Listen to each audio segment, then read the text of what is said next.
Assalamualaikum warahmatullahi wabarakatuh. Perkenalkan, nama saya Iwan Ardi Wiranata, NIM D1A1211074 dari jurusan Agribisnis Fakultas Pertanian Universitas Haluoleo. Di sini saya akan menjelaskan materi sumber historis, sosiologis, politis tentang Pancasila sebagai ideologi negara. 1. Sumber historis Pancasila sebagai ideologi negara. Pada bagian ini akan ditelusuri kedudukan Pancasila sebagai ideologi oleh para penyelenggara negara yang berkuasa sepanjang sejarah negara Indonesia. A. Pancasila sebagai ideologi negara dalam masa pemerintahan Presiden Soekarno. Pada masa pemerintahan Presiden Soekarno, Pancasila ditegaskan sebagai pemersatu bangsa. Penegasan ini dikumandangkan oleh Soekarno dalam berbagai pidato politiknya dalam kurun waktu 1945 sampai 1960.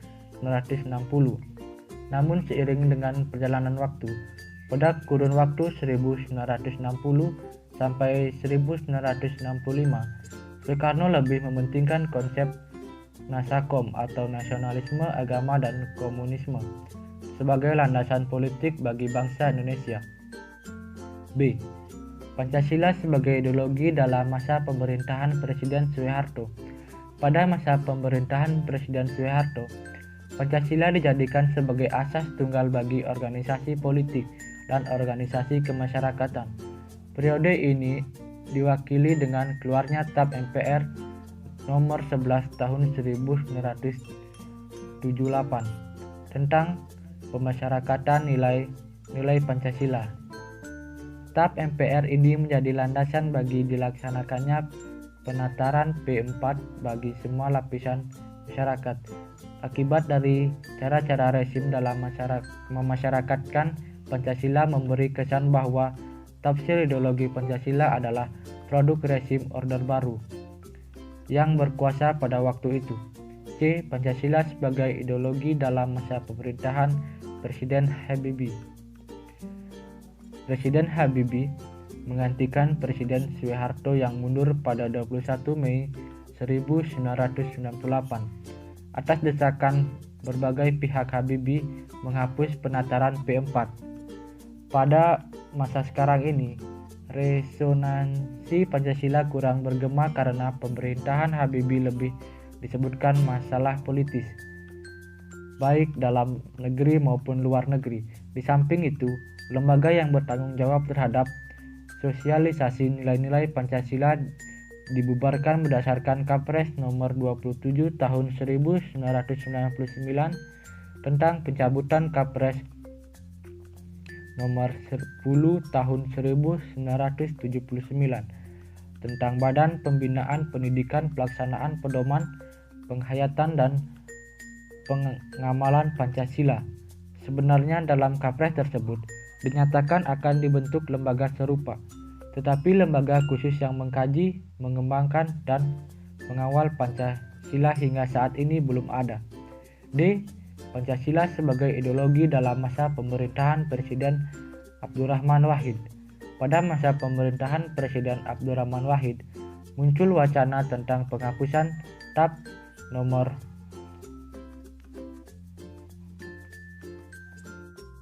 25 MPRS tahun 1966 tentang pelanggaran PKI dan penyebarluasan ajaran komunisme.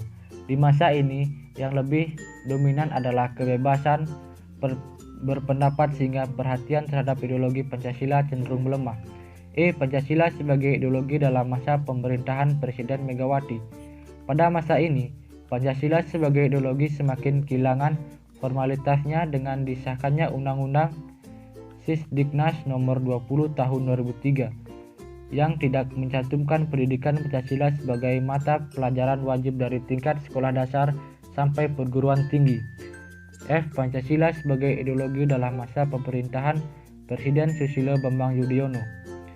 Pemerintahan SBY yang berlangsung dalam 2 periode dapat dikatakan juga tidak terlalu memperhatikan pentingnya Pancasila sebagai ideologi negara.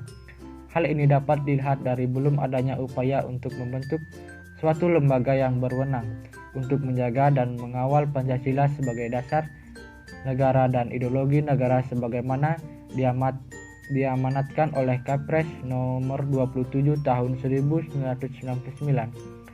Suasana politik lebih banyak ditandai dengan pertarungan politik untuk merebutkan kekuasaan atau meraih suara sebanyak-banyaknya dalam pemilu.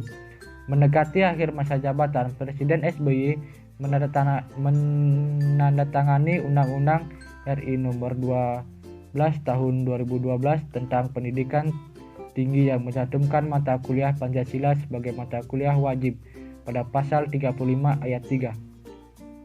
2. Sumber sosiologis Pancasila sebagai ideologi negara. Pada bagian ini akan dilihat Pancasila sebagai ideologi negara berakar dalam kehidupan masyarakat. Unsur-unsur sosiologis yang membentuk Pancasila sebagai ideologi negara meliputi hal-hal sebagai berikut. A.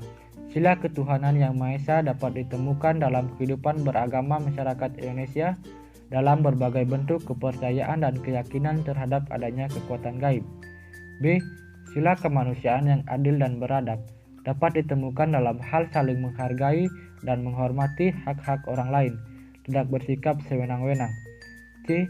Sila persatuan Indonesia dapat ditemukan dalam bentuk solidaritas, rasa setia kawan, rasa cinta tanah air yang berwujud pada mencintai produk dalam negeri. D. Sila kerakyatan yang dipimpin oleh hikmat kebijaksanaan dalam permusyawaratan perwakilan dapat ditemukan dalam bentuk menghargai pendapat orang lain, semangat musyawarah dalam mengambil keputusan. E. Sila keadilan sosial bagi seluruh rakyat Indonesia tercermin dalam sikap suka menolong, menjalankan gaya hidup sederhana, tidak menyolok atau berlebihan. 3. Sumber politis Pancasila sebagai ideologi negara. Pada bagian ini, kita diajak untuk melihat Pancasila sebagai ideologi negara dalam kehidupan politik di Indonesia. Unsur-unsur politis yang membentuk Pancasila sebagai ideologi negara meliputi hal-hal sebagai berikut. A. Sila ketuhanan yang Maha Esa diwujudkan dalam bentuk semangat toleransi antar umat beragama. B. Sila kemanusiaan yang adil dan beradab diwujudkan penghargaan terhadap pelaksanaan hak asasi manusia atau HAM di Indonesia. C. Sila persatuan Indonesia diwujudkan dalam mendahulukan kepentingan bangsa dan negara daripada kepentingan kelompok atau golongan termasuk partai. D. Sila kerakyatan yang dipimpin oleh hikmat kebijaksanaan dalam permusyawaratan perwakilan diwujudkan dalam mendahulukan pengambilan keputusan berdasarkan musyawarah daripada voting. E. Sila keadilan sosial bagi seluruh rakyat Indonesia diwujudkan dalam bentuk tidak menyalahgunakan kekuasaan untuk memperkaya diri atau kelompok karena penyalahgunaan kekuasaan. Itulah yang menjadi faktor pemicu terjadinya korupsi. Sekian materi yang dapat saya sampaikan. Saya akhiri dengan ucapan wassalamualaikum warahmatullahi wabarakatuh.